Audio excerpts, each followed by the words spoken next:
Every manufacturer has their crown jewel, their magnum opus, and even though not everyone's going to agree, I tried my best to pick the best ones. Today, let's pit every major manufacturer against each other, each one putting up their champion, and let them duke it out.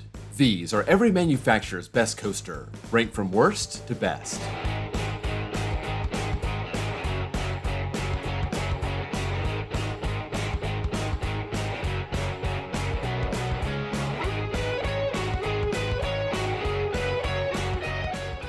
First, thanks to Loot Coasters for this video idea. If you have an interesting one that you'd like to see done, let me know in the comments below. I'm always up for suggestions. Also, give me 1,000 likes and I'll find every manufacturer's worst coaster and rank them up.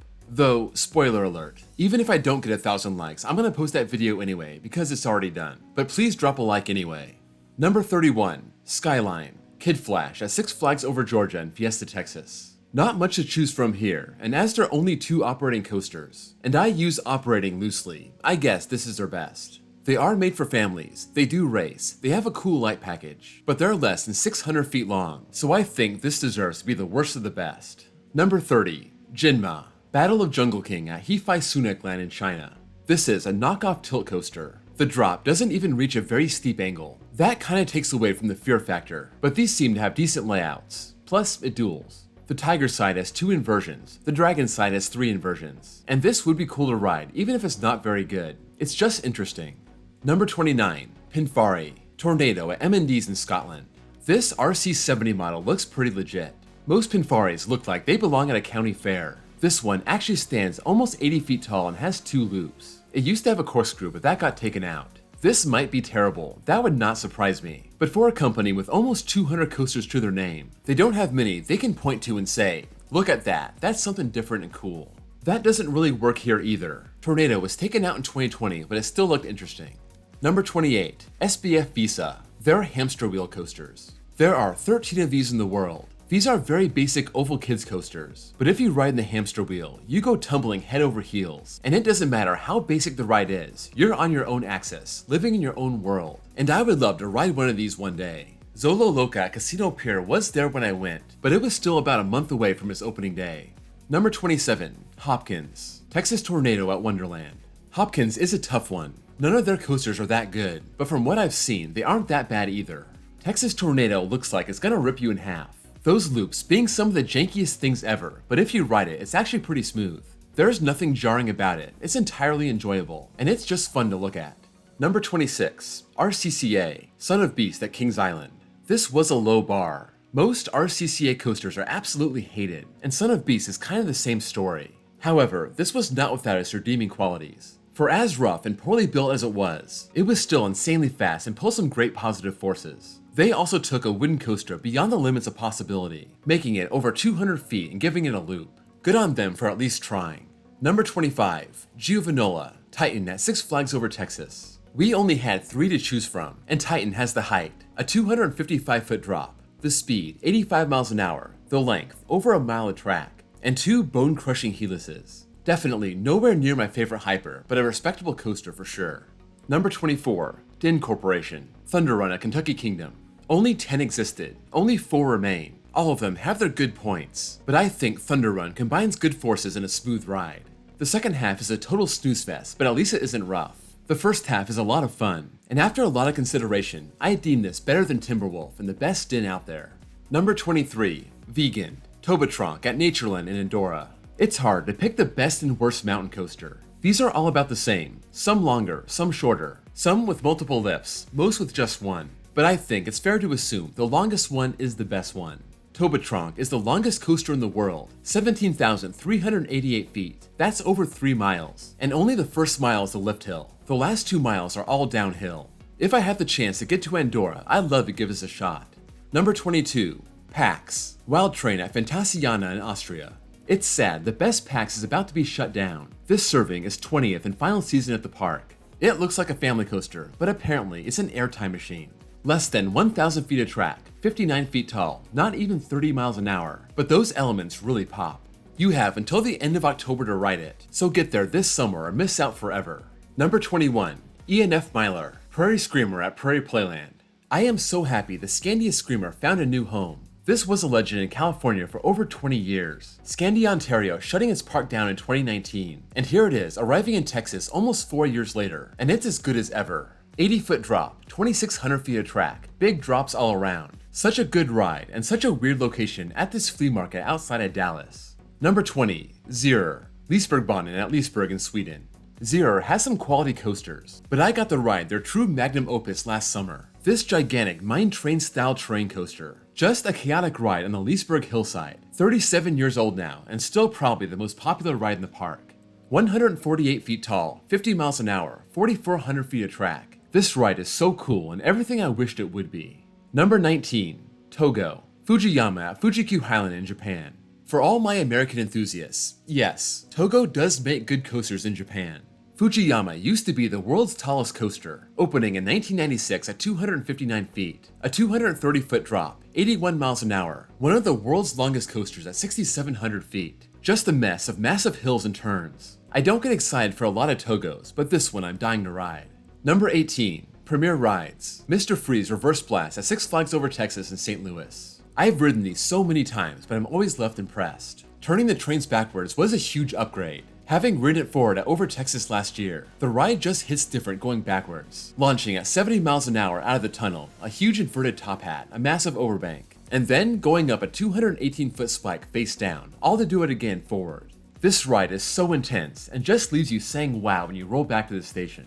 Number 17, Schwarzkopf, Mindbender at Galaxyland. Another coaster we had to say goodbye to in recent years. This indoor looper looked insane. This was the world's tallest indoor coaster, 145 feet tall, 127-foot twisted drop, absolutely ripping to its 3 inversions, all vertical loops, going over an under footpaths, crammed into the back of this building. Edmonton is way up there in Canada, and I had the chance to ride it in 2019, but it was just too far out of the way. Oh well, can't win them all. Number 16, Chance Rides, Lightning Run at Kentucky Kingdom. Not a lot of quality options for Chance, but Lightning Run is a quality ride. It's a Hyper GTX, acting like a Hyper even though it's only 100 feet tall, delivering sharp airtime, tight turns and switchbacks. Just a compact powerhouse of negative Gs, and a one-of-a-kind experience, at least in America. Number 15, PTC, Phoenix at Knoebels. Philadelphia Toboggan Coasters started building wooden coasters in the early 1900s, and their last one came in 1976. 24 of them are still around, most of them being pretty good, but the best of the best is Phoenix. This started at Playland Park in San Antonio, Texas in 1947, being relocated to Knoebels in 1985, and you would never know it was this old and relocated. It's butter smooth. Add in that great buzz bar, all those sharp airtime hills, and you got a coaster that's won a bunch of awards during its 40-year run at Knoebels. Number 14, Maurer, Hollywood Rip Ride Rocket at Universal Florida. One of the most polarizing coasters in the world, but I'm going to judge this based on how it can run, not how it usually does, and I've seen this ride at its best and it's elite. 167-foot vertical lift, steep drop into a non-inverting loop. In the back row, you're out of your seat the whole time. A bunch of sharp drops off the mid-course brake runs. If you're lucky, these don't slow the train down. A crazy intense helix, and just more airtime and intensity to end the ride. Maurer doesn't have a lot of great coasters, so even if you don't like it that much, this is still probably the best one. Number 13, Morgan, Phantom's Revenge at Kennywood. A company known for making subpar hypers. Their one aero conversion turned out to be absolutely insane. This was Steel Phantom from 1991 to 2000, an aero hyper looper, but it was so rough, Kennywood asked Morgan to turn it into a normal hyper, and Morgan turned this into one of the smoothest coasters I've ever seen. And keep in mind, it's been 23 years since it reopened. 228-foot drop, 85 miles an hour, 3,200 feet of track, using that terrain very well, and offering some of the most violent airtime you can imagine. Number 12, Gerstlauer, Der Schwur des Karnen at Hansa Park. Most Gerstlauers are small scale or compact, but once in a while they bust out and go crazy. But Karnen is more than just crazy. It has a 220-foot indoor twisted vertical drop, huge elements covering over 4,000 feet of track, 79 mile an hour top speed, and if that wasn't enough, it even adds 2 surprise elements. That makes this monster of a ride even more intriguing. Number 11, Zamperla, Top Thrill 2 at Cedar Point. Well, here you go. For those who got the ride Top Thrill during its media day or right after it opened, they couldn't have nicer things to say about it. Sometimes a new ride gets too much hype, and it will die down and settle to its rightful place once everyone calms down. We'll see if that happens at Top Thrill 2, but I think the new layout and swing launch are promising. Really, it should be a better, more complete ride than the original. 420 feet tall, 120 miles an hour, 2,800 feet of track. Just a sight to behold.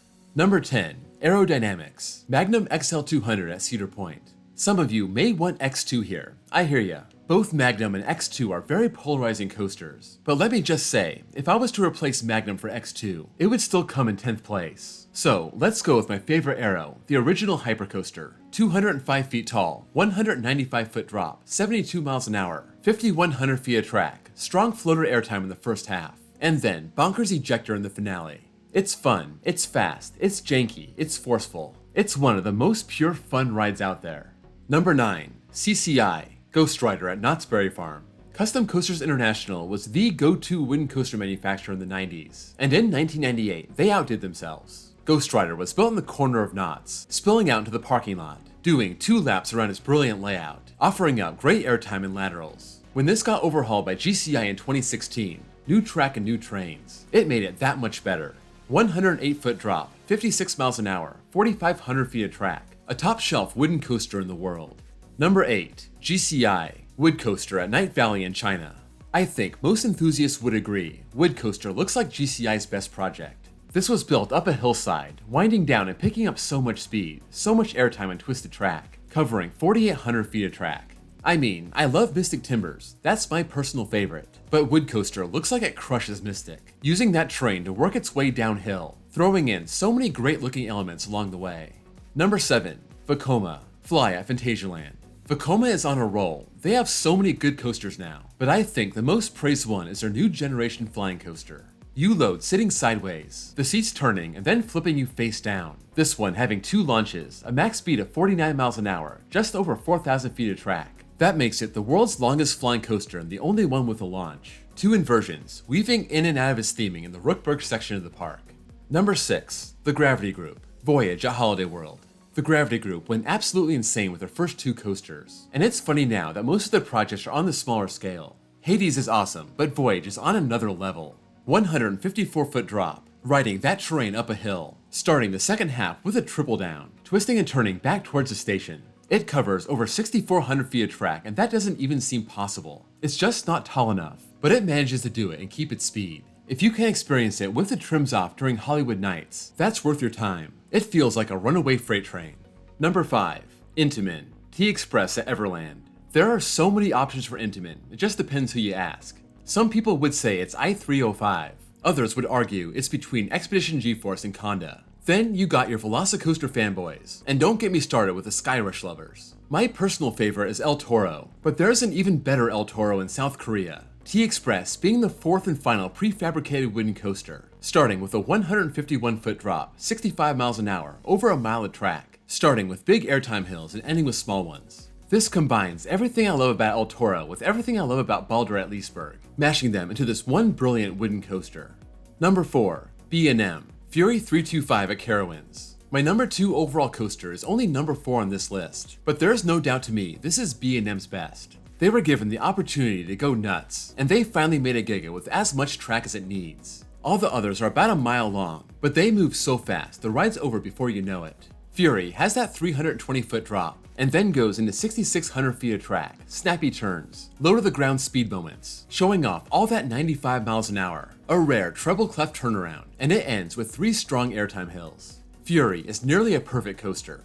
Number 3. Mock Rides. Ride to Happiness at Plopsaland in Belgium. Everyone raved about Time Traveler when that opened in 2018, including me, but Plopsaland waited and got Time Traveler 2.0.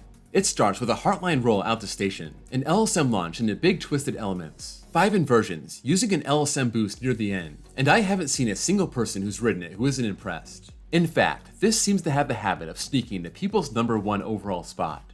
Number 2. SNS Worldwide. Aijunaika at Fujiku Highland in Japan.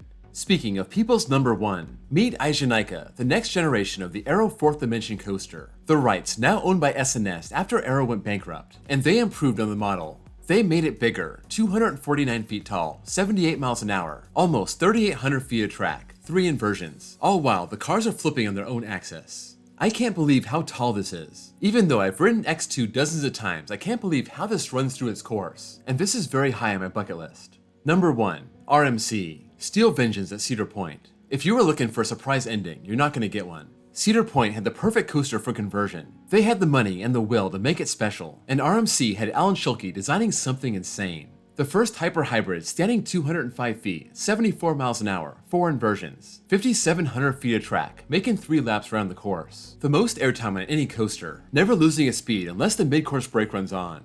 This is my favorite coaster, and I don't think there's another coaster out there that currently exists that can beat it. So that's it, the top 31 manufacturers' best coaster, from worst to best. Let me know what you think of my picks. I'm sure you wouldn't have picked all the ones I did, and what coasters you would have put on here and in what order.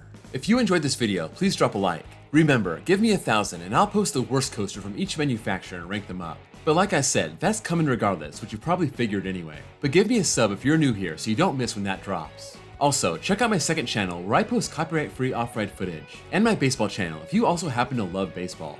Thank you all for watching, and I'll see you all next time.